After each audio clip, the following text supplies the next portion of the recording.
La Universidad Autónoma del Estado de Hidalgo, su patronato universitario a través de la División de Extensión de la Cultura, le dan la más cordial bienvenida a la 33 edición de la Feria Universitaria del Libro 2020 en su modalidad virtual.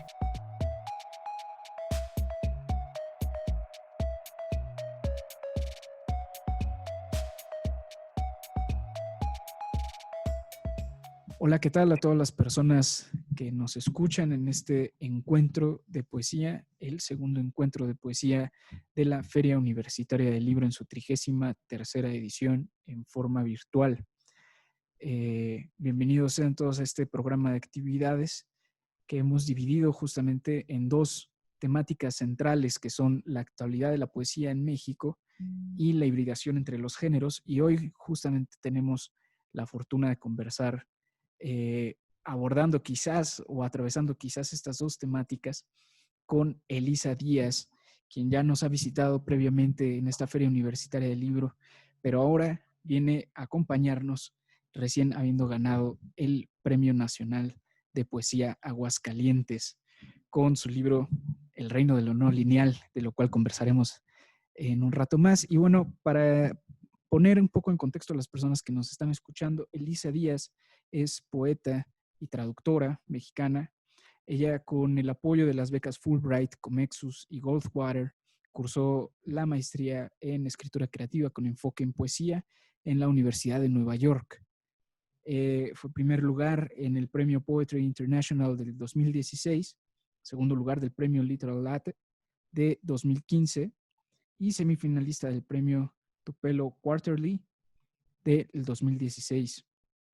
Ganadora del Premio Nacional de Poesía Alonso Vidal en 2017 también. Y bueno, el Premio Bellas Artes de Traducción Literaria en 2019, que me parece, si estoy en lo correcto, Lisa, lleva el nombre de una poeta hidalguense, Margarita Michelena, Sí, así es. ¿cierto? Sí. Y bueno, de lo que hablaremos hoy, ¿no? Que nos congratula muchísimo recibirte ahora como ganadora del Premio Aguascalientes en 2020. Poemas suyos en español aparecen en Letras Libres, eh, Hispamérica, Revista de la Universidad, Tierra Adentro, Este País, Periódico de Poesía, entre otras publicaciones periódicas, otras muchas publicaciones también. Y bueno, su poesía ha sido incluida en 3 antologías nacionales e internacionales, ha sido becaria del programa Jóvenes Creadores del Fondo Nacional para la Cultura y las Artes, FONCA, en 2010, de 2018 a 2019, y en 2015 y 2016 también. También estuvo en la Fundación para las Letras Mexicanas de 2016 a 2018 y en 2018 fue seleccionada como una de las 2 poetas jóvenes de América Latina invitadas al Festival Internacional de Poesía que se celebra en Trois-Rivières. Y bueno, nos congratula muchísimo recibirte, Elisa. Eh, en verdad estamos muy contentos de que vuelvas a este encuentro de poesía y ahora con este tremendísimo galardón que, Muchas se, gracias. que seguramente habrá cambiado muchísimo el panorama. Estoy muy ¿No? contenta de estar aquí de nuevo. Sí. Qué bueno, Lisa. Pues bueno, platícanos un poco de qué significa haber ganado este premio y qué significa justamente en el trayecto de tu obra, que había sido justo una obra ya de por sí en ascenso, ¿no? Que ya nos había sorprendido con este libro Principia, ¿no? Y con otras muchas publicaciones, eh, por muchos temas de los que ya hablaremos, pero ahora, ¿qué significa en tu trayectoria haber ganado este premio, Elisa? Ay, pues para mí fue una gran sorpresa porque lo percibo como un premio que suele dársele a poetas más en otro estado de maduración, o sea, como más grandes, aunque es cierto que últimamente, los últimos años, el premio también ha reconocido la obra de poetas más jóvenes como Cristian Peña o César Cañedo. Y Claro. para mí, pues es un gran honor estar bueno, compartir este premio con poetas de la talla de María Baranda o Coral Bracho, con Antonio del Toro. Sí, pues me hace muy, muy feliz, sin duda. Es un premio que tiene un claustro de galardonados impresionante, ¿no? Desde sus orígenes. Y es por eso que, de hecho, en el transcurso de este encuentro, desde el año pasado, hemos comentado muchísimo el tema de los premios, las becas, tanto en sentido crítico como en el sentido de analizar, digamos, el circuito de profesionalización que se ha generado alrededor de todo esto, y creo que es un acuerdo común el que el Premio Nacional de Aguascalientes pues es el premio de más renombre por su claustro de galardonados, y bueno, es verdad, es en verdad afortunado el libro que ahora se integra, ¿no?, en este catálogo de premiados, El Reino de lo No Lineal. Platícanos un poco de qué va este nuevo título. Ay, claro que sí. Pues bueno, el libro consta de dos partes. La primera se llama Vuelta y la segunda se llama Ida. Y ambas partes exploran un poco el umbral entre la vida y la muerte. En la primera parte hay una serie de poemas inspirados en testimonios de personas que han estado clínicamente muertas y que hablan de su experiencia de haber estado del otro lado durante algunos minutos, ¿no? Y la segunda parte trata de un personaje que se llama Orfelia, que es una especie de mezcla entre Orfeo y Ofelia. Y la idea es que es una exploración de la depresión mayor y cómo la depresión mayor se acerca, es como una experiencia de muerte en vida. Y la separación amorosa también, un poco va por ahí.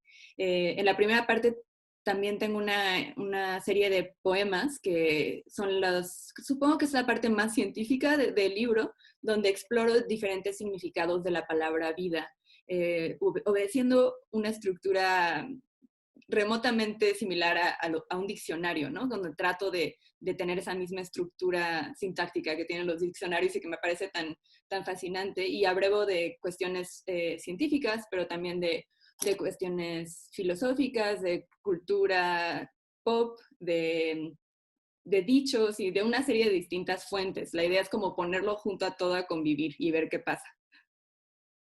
Sí, algo que ha sido notable, digamos, en la construcción de tu obra, pues son esas intersecciones de distintos campos semánticos, ¿no? Y en especial, creo que lo que más nos ha llamado la atención es cómo te has relacionado con el lenguaje de la ciencia, ¿no?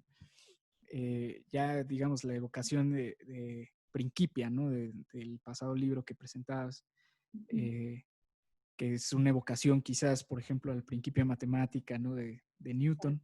Y ahora nos presentas otro título que también, ¿no?, tiene una historia, digamos, del lenguaje científico, que es El Reino de lo No Lineal, ¿no? Y bueno, estas intersecciones del lenguaje que se han hecho ya parte de un estilo propio y una propuesta estética que pues, nos mantiene a muchos al tanto, ¿no?, de lo que harás en el futuro. Y bueno, quisiera preguntarte nada más para abordar justamente ese tema del lenguaje, pensando en la gente, en las personas que están interesadas justo en ahondar en su lectura de la poesía e incluso en aquellas personas que también están buscando nuevos horizontes para su escritura, su propia producción literaria. Quisiera preguntarte, ¿no? Bueno, tanto la poesía como la ciencia, pues, tienen un lenguaje reconociblemente propio, ¿no? Y bueno, como decía, es notable el oficio de encontrar el lugar y la frontera donde aparecen como uno mismo, ¿no? Creo que eso ha sido de las cosas que más nos sorprenden de tu obra.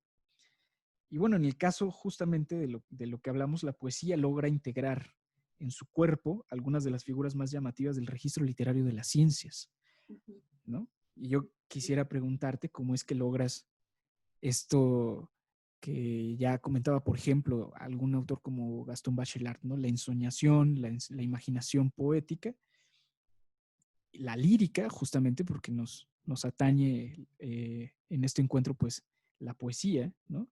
Con un lenguaje tan conceptual y tan riguroso como es el de las ciencias. ¿Cómo ha sido tu experiencia en torno a esto, Elisa? Bueno, pues para empezar, creo que a mí siempre me ha interesado la poesía que integra discursos que aparentemente le son ajenos y que muchas veces, por ejemplo, me gusta un montón la poesía de Ben Lerner, que siento que él lo que hace es integrar como fórmulas de lenguaje académico, y me gusta mucho lo que sucede cuando discursos ajenos a la poesía se integran a ella, porque siento que la poesía, o al menos la poesía que más me interesa a mí, es la que siempre está tratando de salir de sus propios límites, ¿no? Justo romper con los aparentes límites de temas o de tono que suele suele utilizarse en la poesía. Entonces yo creo que por ahí, por eso quise empezar a integrar temas científicos en mi escritura, también porque siento desde hace varios años que hay una especie de hiperespecialización que sucede en todas las áreas del saber, pero que si bien es necesaria, porque cada vez hay más conocimiento y hay más conocimiento allá afuera y uno no puede ser experto de todos los temas, creo que específicamente en la poesía puede tener un en vez oneroso, porque la poesía se enriquece de establecer ligas entre eventos aparentemente inconexos. Entonces, supongo que en algún momento me sentí un poco atrapada en el amurallado mundo de la poesía y quise como salir hacia otro tipo de discursos y pues empecé a integrar temas científicos en mi escritura, porque siento que la ciencia, el discurso científico, al igual que otros discursos que tratan de erradicar la variable del lenguaje, es decir, de describir el mundo fielmente sin pensar en el elemento lingüístico tanto, o tratando pues sí, de erradicar esa variable radioactiva, irónicamente lo que hacen es crear imágenes sumamente poderosas y lapsar en lo poético, ¿no? Como tropezar directamente en hallazgos poéticos.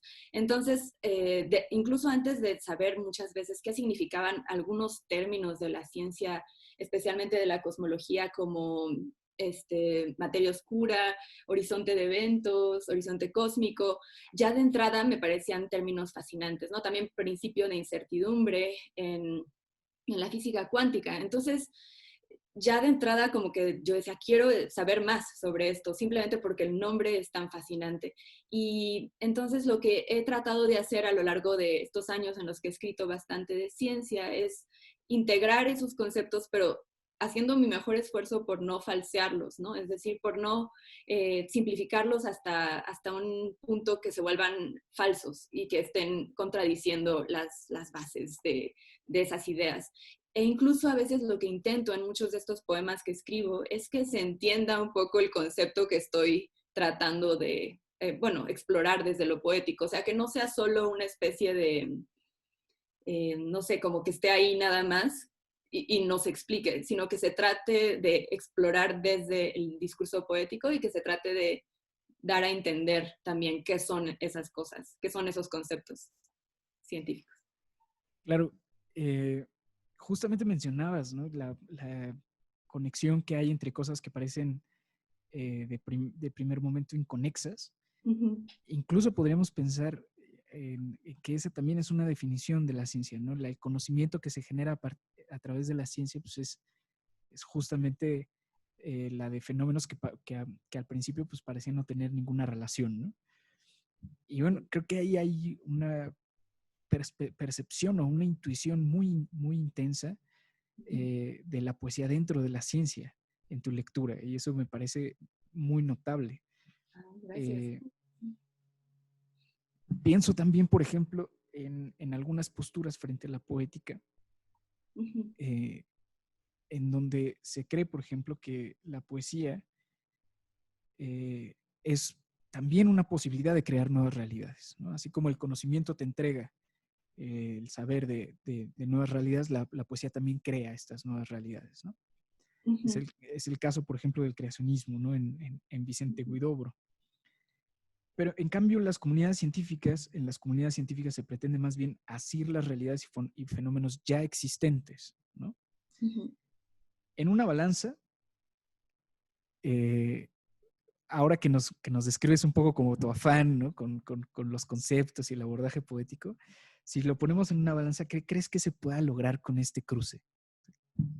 Muchas gracias, Aristides. Bueno, pues estoy pensando que, aunque por supuesto que creo que tienes toda la razón, que la poesía tiende más a querer inventar nuevas formas de percibir el mundo y quizá la ciencia quiere descubrir formas en las que funciona el mundo, también siento que lo que trato de hacer en mi escritura es desmontar un poco ciertas oposiciones que suelen ligarse o bien a la ciencia o a la poesía. Por ejemplo, pienso mucho sobre la distinción tan aparentemente tajante entre la fe y el conocimiento, ¿no? Y cómo parecen ser totalmente distintas, están en las antípodas una de la otra, pero en realidad pienso que el conocimiento siempre o casi siempre participa de la fe, porque casi todo lo que yo conozco, si me piden que lo demuestre así concretamente, pues no podría técnicamente demostrarlo. Si me piden que demuestre por qué la Tierra es redonda matemáticamente, pues no podría, o bien por qué la relatividad funciona, pues no, o sea, simplemente yo le creo a San Einstein, o sea, es como una cuestión de fe, ¿no? También, no solo, entonces siento que el conocimiento también está atravesado por la fe, y quizá la fe está atravesada por un tipo de conocimiento, ¿no? Entonces estoy pensando que en esta dupla de conocer, diré, de descubrir y crear, también quizá en la creación siempre hay algo de descubrimiento. Uno podría decir que quizá todo lo que creamos ya estaba un poco ahí de antemano de alguna forma, ¿no? Me acordé ahorita de creo que es la paradoja de los tres monos, no me acuerdo, o sea, pero hay una paradoja bueno, no es una paradoja, creo que es una propuesta que dice que si pones a tres monos enfrente de un teclado, una computadora, y les das suficiente tiempo, en algún punto van a escribir todas las obras completas de William Shakespeare, porque si tienen un tiempo infinito, en algún punto la aleatoriedad va a hacer su trabajo y va a surgir toda la obra de Shakespeare. Entonces siento que incluso las cosas que estamos creando, de algún modo, en un estado potencial ya existen, estamos descubriéndolas, ¿no? Y también, por el otro lado, todo lo que descubrimos, lo creamos porque estamos integrándolo a un sistema de creencias y un sistema incluso lingüístico donde antes no existía. Entonces, quizá lo que me gusta es la posibilidad de desmontar o cuestionar esas oposiciones, ¿no? Claro, me encanta, me encanta. Bueno, yo quiero hacer igual especial mención a la intuición. Sí, o sea, si te fijas, estoy como abordando mis apreciaciones de tu poesía desde un lenguaje más bien no científico, sino como de la filosofía de la ciencia, digamos, ¿no? O sea, la intuición, digamos, de los flujos de entropía, por ejemplo, ¿no? Recuerdo en este ensayo que presentaste el año pasado aquí, ¿no? Comenzabas justamente con una apreciación muy, muy, con una imagen, digamos, muy bien construida en torno a los procesos de la entropía, ¿no? Y bueno, a mí me gustaría también que la gente que nos escucha, pues, apreciara como yo lo he hecho a lo largo de mi lectura de tu obra, y ahora que recuerdo justo este inicio de tu ensayo, que ojalá en algún momento nos pudieras compartir, pero ahora creo que sería bueno que nos compartieras un poco de tu poesía, ¿no? Que nos compartieras una lectura de tus Claro, poemas. Bueno, pues ahora que mencionas justo el inicio de ese ensayo, yo hablo de la primera vez que me enteré de que el universo se está expandiendo cada vez más rápido. O sea, uno sí se sabía que el universo se estaba expandiendo, ¿no? Pero se pensaba que era una especie era por el Big Bang y que en algún punto se iba a detener, pero en realidad en 1997 descubrieron que el universo se está expandiendo cada vez más rápido, y entonces probablemente se va a seguir expandiendo hasta que todo quede separado y los soles se enfríen y va a ser como pues justo el mayor grado de entropía. Y cuando yo me enteré de eso, me acuerdo que me dio una depresión, o sea, se me hizo realmente devastador que la dispersión fuera el destino final del universo, a pesar de que técnicamente pues no me afecta en mi vida, ¿no? Pero me acuerdo mucho de dónde estaba incluso cuando me enteré de eso, de esa... bueno, de la dispersión que va a suceder, ¿no? Probablemente en el universo. Entonces, bueno, si quieren les puedo leer un poema que tiene que ver con el concepto del horizonte cósmico. El concepto del horizonte cósmico es que cuando vemos hacia el cielo, pues no vemos o sea, técnicamente si viéramos todas las estrellas en la noche, sería pura luz, ¿no? Sería una cantidad así sobrecogedora de luz, pero no, hay solo un cierto número de estrellas, y la razón es porque hay una especie de horizonte cósmico que se llama, que es las estrellas que están más allá de ese horizonte cósmico, su luz todavía no ha llegado a nosotros. Entonces, aparentemente, el universo acaba en ese punto, pero en realidad continúa mucho más allá de ese punto. Simplemente la luz de esas estrellas no ha llegado a nosotros. Y yo pienso que es una especie de metáfora también de todas las personas que ya no vemos y que fueron importantes en nuestra vida, pero que siguen existiendo. Entonces, bueno, voy a leer este poema. Sobre la luz que no vemos y otras formas de desaparecer. Hay estrellas hasta que se acaba la vista, estrellas hasta que se cansa la luz, hasta que la luz no alcanza, dicen, más allá de eso, incluso, donde no podemos ver estrellas. Sigue el universo inalterable, siguen galaxias de entumidas espirales, porque la luz no llega, porque la luz no alcanza, estrellas hasta que se nubla la vista, hasta quién sabe dónde y después aún, o eso dicen, estrellas. Así con mis ausentes, no los muertos, los que viven aunque no los vea, despejan la mesa en casas que no conozco, con un gesto cansado toman una manzana, se amarran las agujetas, no lo sé de cierto, pero puedo deducirlo, que andan por ahí, disfrazados de incógnitos, se saben de memoria calles que nunca he visto, sus lenguas tocan palabras de otras lenguas, concretos, afincados, en sus pies y en sus manos se animan por la nueva película y absueltos, rompen tazas y vasos y miran sus reflejos sin sorpresa.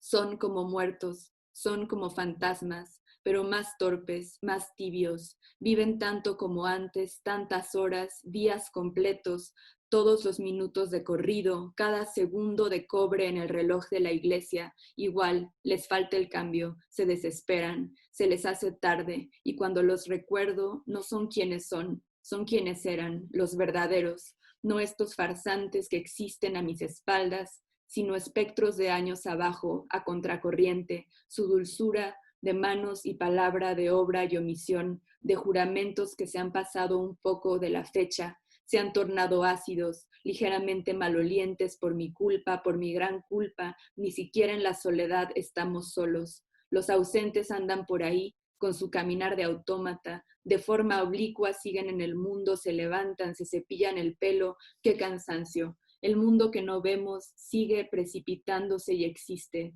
Por lo menos los muertos son más congruentes, aferran uñas y dientes a sus tumbas, se llenan el nombre de ceniza, sus huesos son de piedra, se ahuecan en la duda, en la certeza, y no les amanecen nunca. Les crece un poco el pelo, las uñas, pero nada más y nada grave. No andan por ahí pintándose los labios, saludando de beso en la mejilla, no andan por ahí recordando sus sueños y olvidándome un poco y pensando que esta que soy ahora no es la misma. No andan por ahí llamándome farsante, recordando a la otra y olvidando mis lunares, uno a uno, estrellas que se alejan, cuya luz ya no alcanza. Gracias, Elisa. Bueno, es de verdad una apreciación muy sincera, que es muy afortunado, de verdad, que se haya incluido tu obra dentro de este premio, el premio Aguascalientes. Creo que gana muchísimo con tu nombre. Y bueno, yo quiero aprovechar igual para leer uno de mis poemas favoritos de tu libro Principia, si me lo permites. Claro. Y que tiene que ver justo con esta profundísima intuición, ¿no? De algunos de los conceptos que, como bien dices, tienen un cruce muy interesante, paradójico con lo poético, ¿no? Como si tropezaran en lo poético para desarrollarse, ¿no? Bueno, es un pequeño texto, un pequeño poema que se llama Agujero Negro, que a mí me encanta, lo he leído incluso en otros espacios, ¿no? Ah, qué chido. Y dice: ahí estaba el cadáver del perro en el centro del jardín. Nos esperó su muerte las 2 noches, brillando de sed bajo la luz inútil de la luna. Imagino la escena desde la ventana, la lenta transformación del cuerpo en materia, en hueso, en aire venenoso. Mis ojos sobre su lenta huida de sí mismo, implosión de estrella diminuta, agujero negro en el corazón del pasto, a 2 metros exactos del ave del paraíso, atada a su tallo y moribunda, impedida para el vuelo, imposible soltar amarras y convertirse en ave carroñera y saciar su hambre. Ahí, En el centro del jardín empezó el mundo. Me mostró el perro su destiempo, su hundirse en sí mismo y el tacto a voz en cuello de la muerte. Desde entonces gira mi vida rigurosa, mis días en ciernes, espirales, en torno al sitio exacto de su cuerpo. Y este se traga mi pasado, devora días y obras, el jardín y su casa que hace años no existen, las comidas de domingo, el piano desdentado y la abuela sentada al tocador con sus perfumes, cada frasco, cada olor ennegrecido, la vajilla suspendida, girando ante la gravedad enorme de ese centro en el que se desliza sin luz toda mi vida y las horas y días que se han ido y los años que me faltan para siempre. ¿No? Ese es justamente, esa es la intuición que cualquiera puede tener del efecto de un agujero negro. Si pensamos que ese agujero negro se le atraviesa la memoria, ¿no? Se le atraviesa los acontecimientos más íntimos de la vida, ¿no? Como esa última parte me parece genial, ¿no? Que me faltan siempre, ¿no? Es Como que ya se los tragó desde antes, ¿no? Desde exactamente, antes. sí. Sí, y me parece muy afortunado. Quisieras, creo que también sería bueno para la gente que nos escucha, que nos compartieras un poco más en torno a este nuevo libro, El reino de lo no lineal, y si se puede, si se Claro, puede alguna lectura también de ese libro para. claro. Sí, pues justo en este poema que lees, como que yo quise utilizar la metáfora del agujero negro para hablar de lo que sucede, o lo que creo que sucede en la psique de un niño cuando experimenta la primera muerte, ¿no? Y cómo esa muerte de alguna forma destruye como la estructura psíquica y reorganiza la estructura psíquica. Y de pronto, pues, uno se vuelve súper consciente de la fugacidad. Y bueno, pues en el reino de lo no lineal creo que también exploro mucho ese umbral entre la vida y la muerte, pero también me pregunto por otro de los grandes temas, bueno, un tema que parece tan enigmático o más enigmático que la existencia de la muerte, que es la existencia de la vida, ¿no? De cómo, qué pasó, en qué momento sucedió en la materia inorgánica ese salto a la materia orgánica y cómo pudo, es casi una especie de alquimia realmente, siento que es mucho más poderoso incluso que la alquimia tal y como se concebía, ¿no?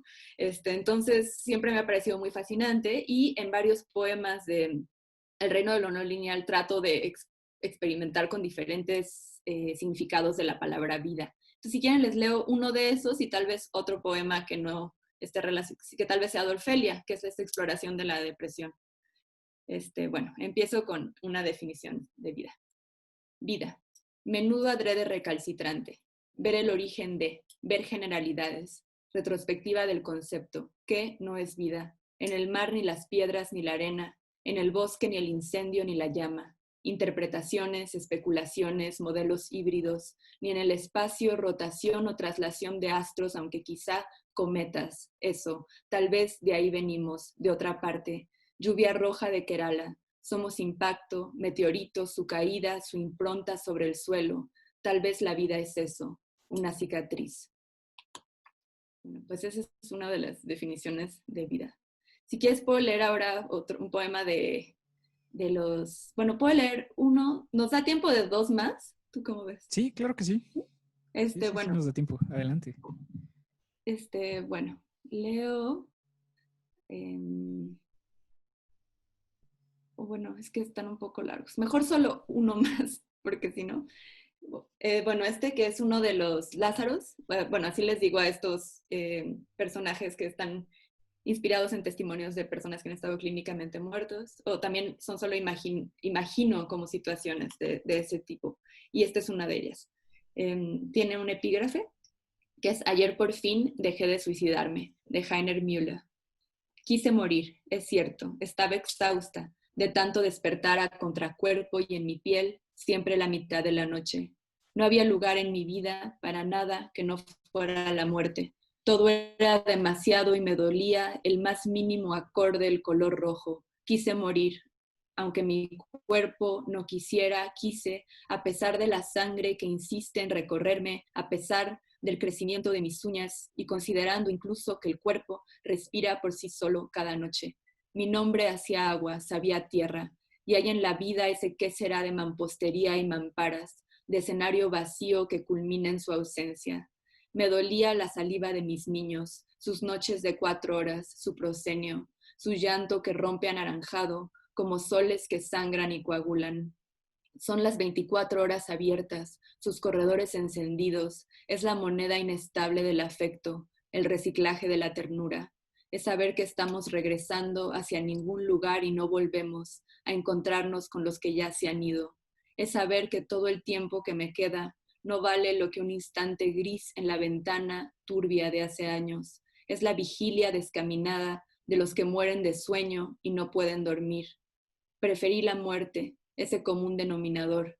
Quise esta muerte descastada, esta averiada muerte. Quise morir, he dicho, quise. Eso es suficiente a veces, querer algo. Quise morir y dejé el nombre de mis niños en la sala de estar. Caminé de espaldas y cerré la puerta. Quise vaciar mi deuda con la vida, desvestirme de la sangre, ese vestido rojo que me abriga por dentro. Quise romper el límite entre el cuerpo y su sombra. Quise morir, no pude, qué fracaso. Y me estorba la voz con la que he vuelto, mi voz, este lugar absuelto, voz encanecida con su registro de naves incendiadas, voz digital, trasplantada voz de raíz roja. Me cansa mi voz siniestra de palomas que aletean su ruido en las iglesias, voz que es algo porque no enmarca nada, más que un vacío de cúpulas y atrios. A falta de él hablo hasta por los codos, porque fui al otro lado y Dios estaba muerto. Todos los dioses, muertos o cansados, descalabrados dioses de estatuillas. Solo tengo mi voz que me acompaña, su ablación malherida y oraciones desprovistas de nadie.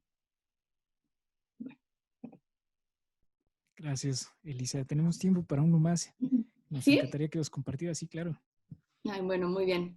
Pues les comparto uno de las Orfelias, que son la segunda parte del libro.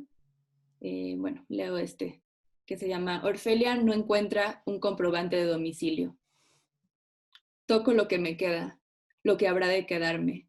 Dios mudará de dientes, se atenuarán los círculos, los años. Pasará lo que pasa siempre, el tiempo. Me abrigo desde ahora con lo que me hará falta. La luz esa tarde en la azotea, 7 campanadas en la iglesia del cuerpo, 1 hora rodeada por la lluvia.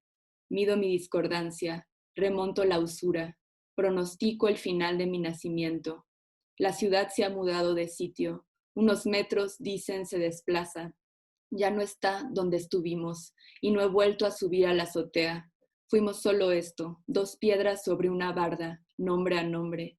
Pienso ahora, mis huesos de leche sobre tus huesos, muerte a muerte. Tal vez seremos siempre lo que no fuimos nunca, no ruinas, mapa de fracturas, ciudad de grietas, mi cuerpo hormado por el tuyo. Todo lo que era blando, mi único, mi siempre, la sisa de mi piel, incluso el tampoco, el sitio donde empiezan las últimas veces, el acaso y su resaca de mal vino. Alguna vez mi abuela, dentadura postiza, dijo desde la última esquina de su viudez escueta, escoge lo que has de llevarte. 2 o 3 momentos, la prórroga de los últimos días, anclaje y penitencia, todo lo que nadie recuerda, ni nosotros, el paraíso enterrado en el viejo jardín, mascota muerta. De aquí hasta entonces, todo es periferia. Hubiera dicho, amor, no te detengas. La muerte empieza a mordisquear nuestros tobillos y no llegaremos juntos a ninguna parte. Seremos sed, seremos sedimento, explícitos cadáveres apagados, calaveras dormidas al fuego lento de los crematorios. Gracias, Elisa. Gracias. Pues bueno, esto ha sido una muestra muy clara de por qué creemos que ha sido afortunada la inclusión de tu obra en el Premio Aguascalientes.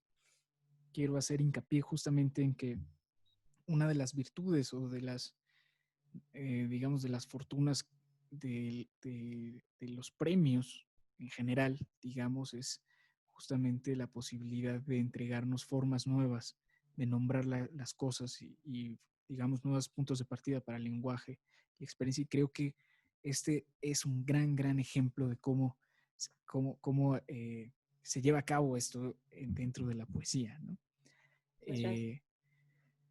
Bueno, algo que a mí me impresiona muchísimo es cómo has logrado conjuntar justamente experiencias que pudieran parecer absolutamente rigurosas o enclaustradas, digamos, cerradas sobre sí mismas en comunidades de extremo rigor, como la científica, y hacerlas estallar en una nueva forma de nombrar las experiencias más cotidianas y las circunstancias más, digamos, personales y universales que nos atañen.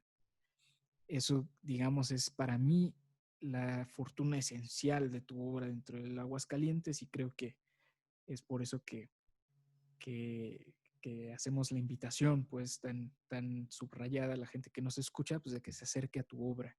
Muchas gracias. Y bueno, ya para comenzar a cerrar, quisiera nada más preguntarte, porque me parece muy curioso, Alicia, justo todo esto que estamos platicando. Creo que lo que más me provoca curiosidad es saber cuál ha sido tu dieta como lectora. ¿Qué es lo que has, digamos, explorado, digamos, en la literatura para llegar hasta este punto? Ay, pues, pues supongo que yo cuando era adolescente ahora estaba pensando que eso probablemente determinó mi interés o más bien reflejó un interés que ya tenía por la ciencia. Era una lectora ávida de novelas de ciencia ficción, específicamente de las escritas por Margaret Atwood. Y leí todo lo que Margaret Atwood ha escrito y justo de ella siento que aprendí ese interés por la ficción especulativa y cómo la ficción especulativa está realmente planteándose preguntas a nivel casi filosófico. Son como experimentos mentales, ¿no? Como los que planteaba Einstein, por ejemplo. Entonces la ficción especulativa dice, bueno, si esto sigue de esta manera y, no sé, la natalidad sigue en este nivel, va a suceder esto. Y eso es una especie de planteamiento que responde a los experimentos mentales. Y creo que siempre me ha fascinado lo que tienen en común entonces la ciencia y la literatura, aunque en este caso es narrativa.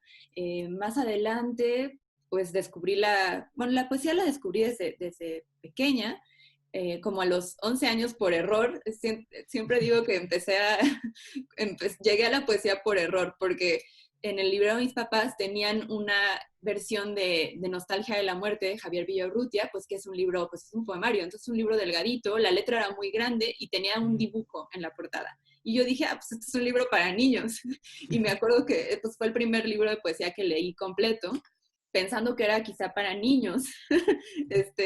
Entonces, bueno, empecé con Javier Villaurrutia, luego en la adolescencia fui muy fan y sigo siendo una lectora ávida de T.S. Eliot, y Los Cuatro Cuartetos determinó muchísimo mi aproximación al mundo, y como que es un poema al que vuelvo en momentos de crisis existencial, como una especie de guía espiritual prácticamente. Más adelante descubría, o más bien empecé a entender a Vallejo, que ahora realmente es mi poeta de cabecera.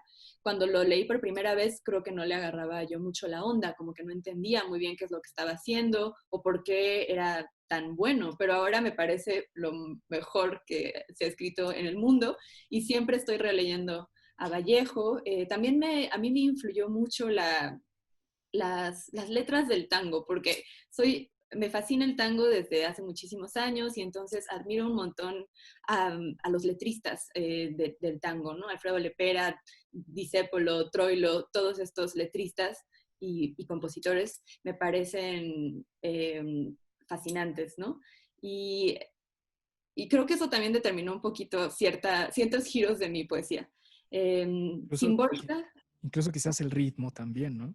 Puede ser, sí, como que para mí es bien importante la musicalidad y creo que también por eso, porque escucho mucha música.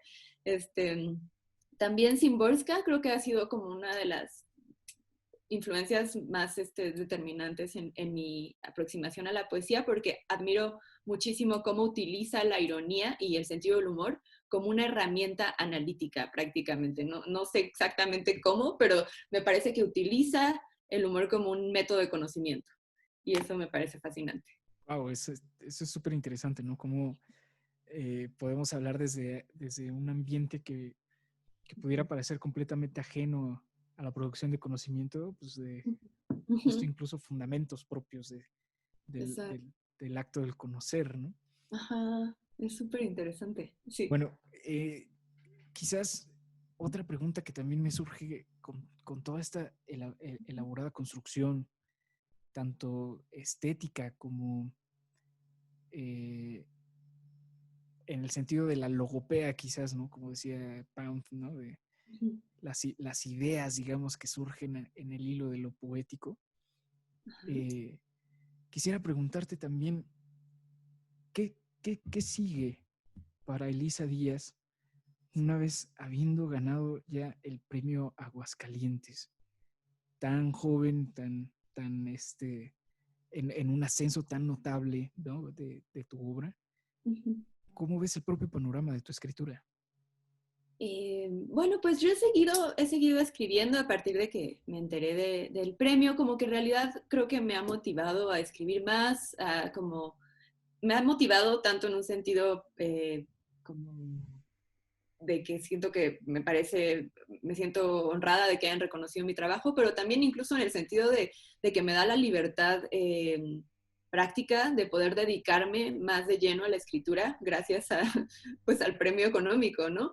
Y pues sí, siento que he estado escribiendo bastante y no me he sentido inhibida, hasta, al menos hasta ahora, porque finalmente no pienso en general que escribo para, para ganar los premios, ¿no? Sino como que escribo casi por necesidad y porque pues no me queda mucho de otra, ¿no? Como que es mi método de sobrevivencia. Entonces, sí he seguido escribiendo, estoy escribiendo ahora un libro, bueno, estoy terminando un libro que tiene que ver con el proyecto Manhattan y la creación de la bomba atómica, que Wow. son, la bomba, o sea, el tema de las bombas atómicas siempre ha sido algo que me fascina, pero entonces estoy terminando un libro relacionado con eso y por ahí también otro libro de poemas un poco sueltos que he ido escribiendo a lo largo de muchos años. Oye, nada más por curiosidad, o sea, como de esas preguntas que son como de, Ujú, este, preguntas de curiosidades sobre las series y estas cosas. ujú. ¿Hay alguna noción quizás cronológica con respecto a la ciencia? Pregunto porque en tu obra, quiero decir, pregunto porque pues, empiezas con Principia y ahora vas al proyecto Manhattan, no sé, quizás en el proceso hablarás de inteligencia artificial, Turing, ¿no? Etcétera, Ah, no lo mira, sé.